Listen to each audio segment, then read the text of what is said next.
We are hosting this conference, bringing together as many practitioners as possible from all over the world who are artists, musicians, also active in a particular form of music education. It's called CMM, it's called creative music making, it's called collaborative creative practice. Let's not lose any time in finding a definition for it. And the most important message is what these artists have to bring. Teaching music by making music. I think that's one of the most essential elements in this practice. And the people that will present here, they facilitate this process in very different ways. It's just like drums on, bam, bam, bam, bam, bam. So if I say turandot, you say ice. For deaf people. Yes. Can you elaborate a little bit more on? I don't know what it's that's my answer. We are looking for the quality of communication. I never had lyrics which meant this much. It's like creating your own identity through making music with each other.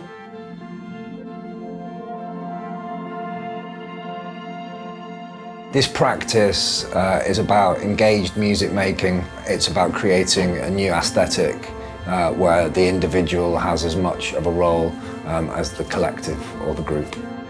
Connect with each other, discover, explore, experiment, make something together that's greater than any one of those people could make on their own. The kind of educational and the artistic and the kind of social and political all being equally as strong and important, even though the vehicle is through making new work together. There's the kind of bigger ideas behind it, but the kind of stuff that we're doing is music and it's sound.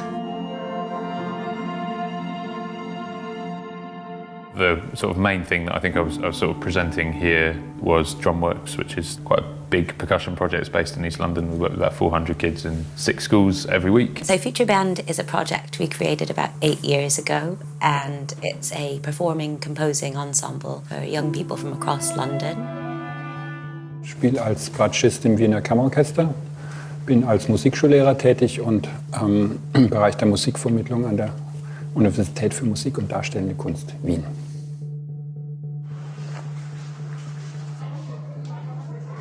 I am a drummer, an educator, composer and producer. I am currently living in the Netherlands, where I am on the faculty for the NIPE New Audiences and Innovative Practice European Masters Programme. When you open your eyes, I'd like you to stand in front of each other and look into each other's eyes. What did that represent? What did it make you feel?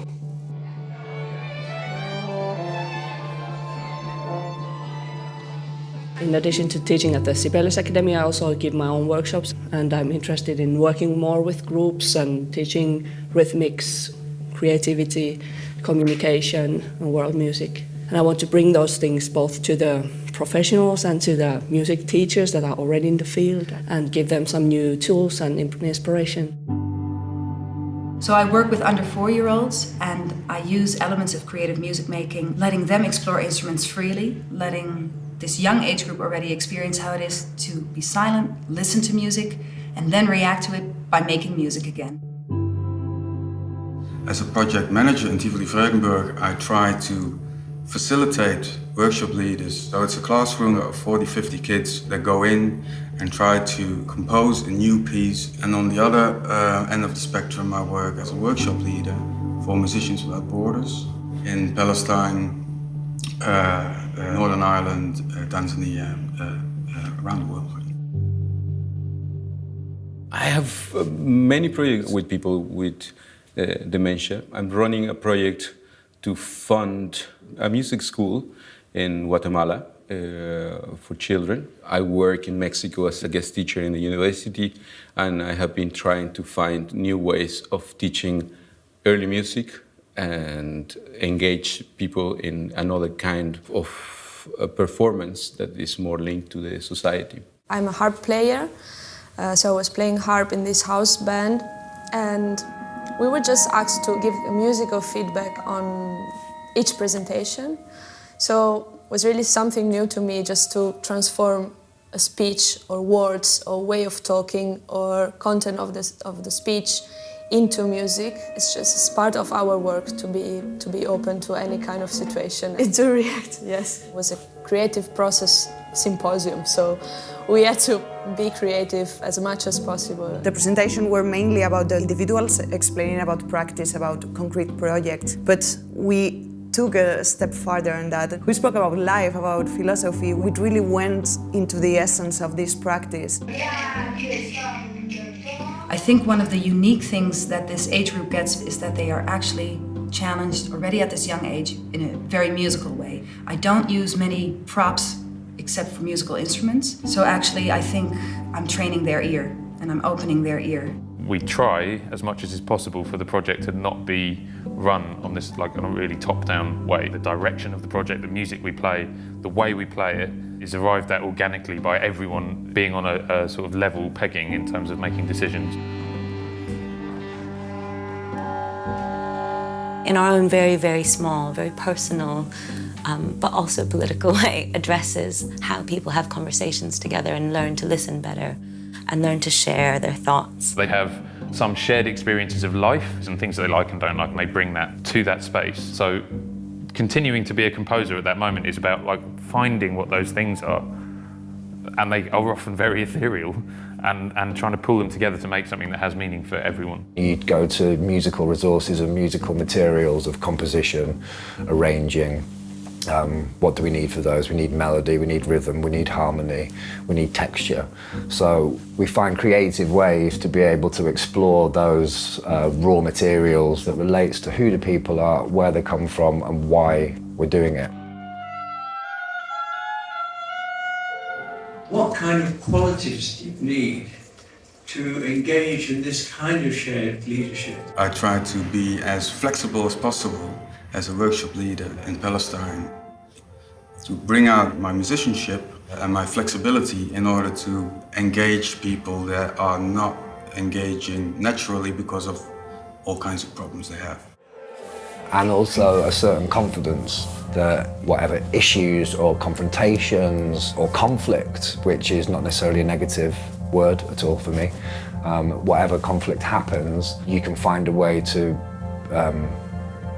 keep people with you, keep the hands tied to a certain respect whilst you're going along this journey together. That push through is also what makes the work so special.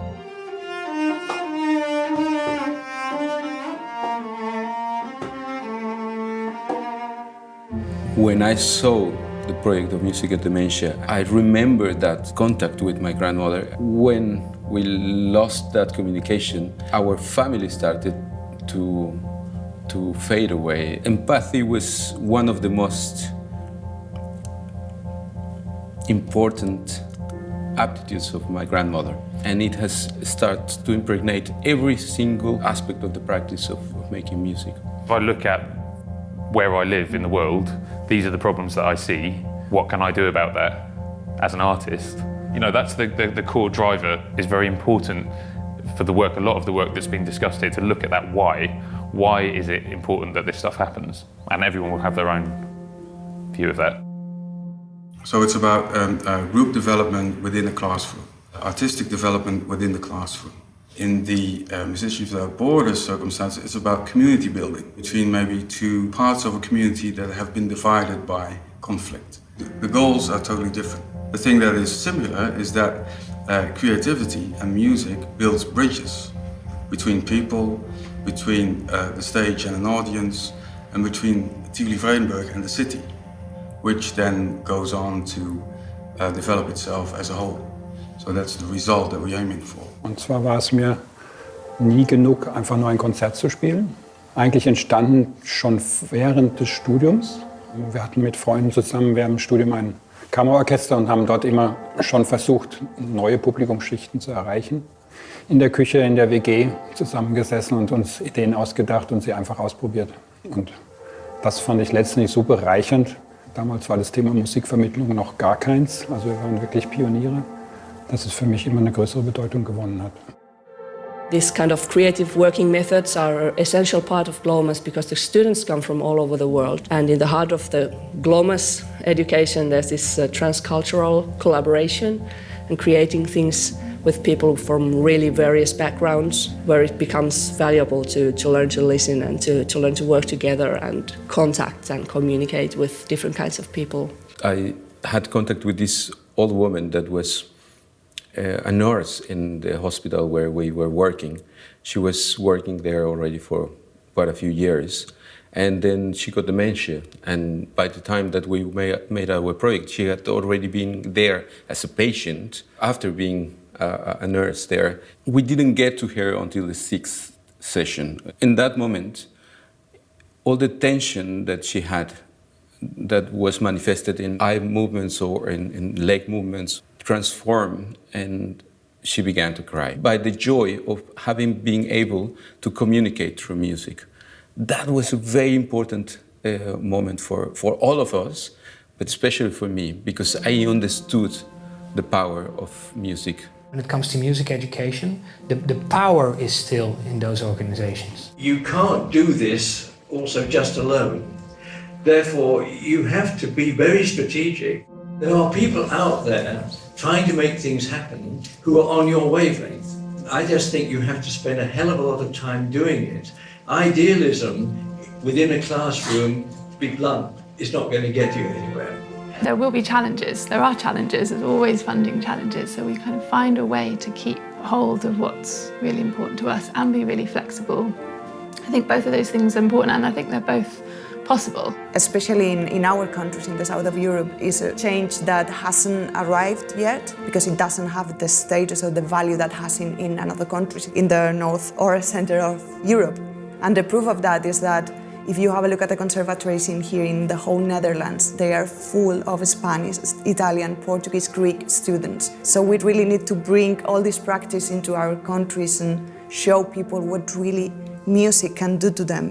Und jeder Zeitpunkt hat andere Herausforderungen. Aber letztendlich, glaube ich, ist immer das Entscheidende, man bleibt dran. Egal, ob da Hindernisse sind und man brennt man brennt für diese Arbeit und für das, was es bewirken kann. Und dann sind Hindernisse egal. It's a traditional way of thinking, but now I think it's opening up and more people are getting interested and finding out that you can really work in an academical level, for example, and work with your body and work with all your senses. I recently met a student who was 15 years old when he was first doing this project. I met him again a couple of months ago when he was 20. It changed his life. It changed his perception of music, maybe his perception of classical music as well, but his perception of his own creativity. And I think diversity and inclusivity are really at the heart of the project. There's an access agreement, which is about, the thread from your first point of contact through a project like ours and straight into maybe one day coming to a place like the Guildhall. Really, we are really rich and proud of having this, and lucky to have these periods to really go further.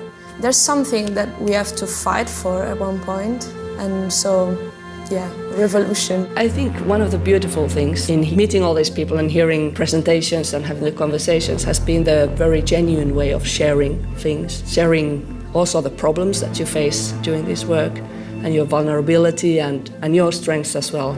It was an inspiring experience. In these days, I could think about what I want to keep for my future and my own experience and what not to take. The thing that I like the most is all the reflection and all the thinking we have done together, because I see this practice as a really necessary evolution of the music making. I think our generation will be the first who actually can realize which are the real problems and try to fix them. We are now trying to keep our pulse with this program. The level of humanity in music totally baffles me. It's amazing. To see everybody as friends, to see everybody as one people.